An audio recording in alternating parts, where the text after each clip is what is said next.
Bismillahirrahmanirrahim. Assalamualaikum warahmatullahi wabarakatuh. Perkenalkan, nama saya Muhammad Damara. Saya dari kelas 10 I kedua akan membawakan materi mengenai akhlak bermedsos.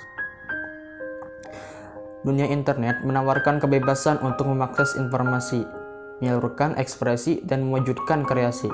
Melalui mesin pencari, para pembelajar dimudahkan untuk mencari pengetahuan dari berbagai sumber. Para netizen bisa melampiaskan rasa ingin tahu dan perasaannya melalui WA. Orang awam dan profesional dapat berkreasi dengan memanfaatkan beragam vlog dan YouTube. Salah satu pemanfaatan internet yang paling populer yaitu media sosial. Tiada hari tanpa Twitter, Instagram, Facebook. Dalam artikel yang dimuat di koran Kompas Daring, penggunaan aktif di media sosial mencapai 130 juta dari 265,4 populasi penduduk Indonesia.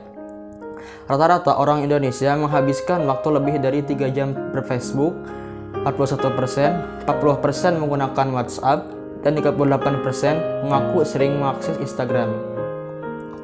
Ya, media sosial telah menjadi bagian yang tak terpisahkan dari eksistensi diri. Orang akan terus merasa terasing, kesepian, dan bingung harus melakukan apa jika harus berpuasa sehari saja tanpa medsos. Lihat saja betapa terganggunya netizen dengan pemblokiran beberapa fitur medsos pasca pengumuman Pilpres 2019 oleh KPU. Berbagai keluhan, komentar, dan harapan kapan semuanya kembali normal menjadi topik thread yang disikapi dengan marah, kecewa, umpatan, termasuk candaan sarkastik atau solusi lucu yang kemudian ditertawakan bersama. Dan salah satu fenomena yang membahayakan atau meresahkan dalam medsos yaitu hoax. Hoax telah menjadi satu penyakit serius yang menyebar dan sangat masif dan hampir menginfeksi semua orang tanpa membedakan usia, status, tingkat pendidikan, dan juga jenis kelamin.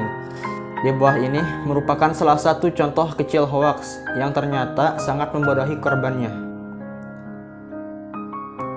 Hoax adalah virus yang akan dengan mudah menggandakan diri dengan cara disebarkan oleh korban hoax.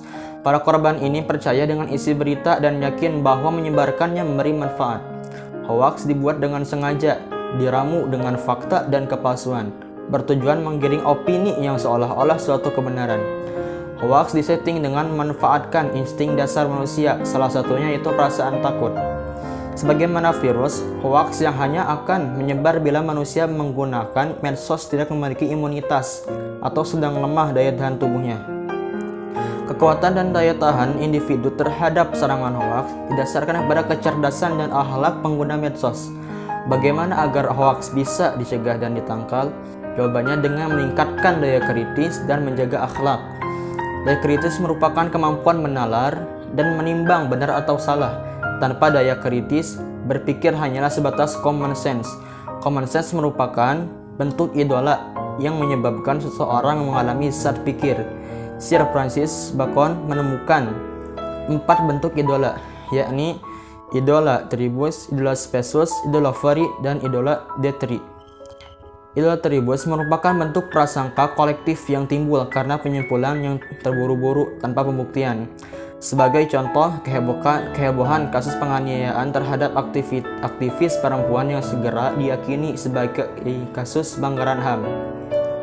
Idola specius adalah kebiasaan untuk hanya melihat sesuatu sesuai dengan selera pribadi. Misalnya, unfriend atau unfollow teman hanya karena berbeda pendapat. Berikutnya, idola feri, yakni menganggap benar suatu argumen hanya karena disampaikan melalui forum atau media. Dan terakhir yaitu idola detrik, suatu mitos yang diyakini kebenarannya hanya karena ketersediaannya di alam pemikiran sekelompok orang. Ada satu status Facebook yang sampai sekarang masih saya ingat. Awas hoax, kalau salah jadi fitnah, kalau benar namanya gibah. Menyebarkan hoax, walaupun tidak sengaja atau disadari merupakan perilaku yang tidak baik, bermedsos semestinya juga dipandu oleh akhlak. Akhlak dalam Islam bukan hanya sekedar perilaku yang berkonsekuensi secara moral saja, melainkan harus dipertanggungjawabkan di hadapan Allah Subhanahu wa taala. Teladan akhlak bagi muslim ada pada sosok Nabi Muhammad SAW. Al-Quran memerintahkan umat Islam untuk menjadikan beliau sebagai uswatun hasanah. Panduan aktivitas di medsos cukup hanya dengan meneladani sifat wajib beliau, maka Anda akan terhindar dari perbuatan tercela dan celaka itu. Sifat wajib beliau yang pertama yaitu sidik. Dengan memegang prinsip sidik, maka kita tidak akan menyebarkan berita yang kita sendiri pun ragu. Jadi tidak asal share berita yang tidak jelas sebenarnya. Sifat kedua yang perlu diteladani yakni amanah.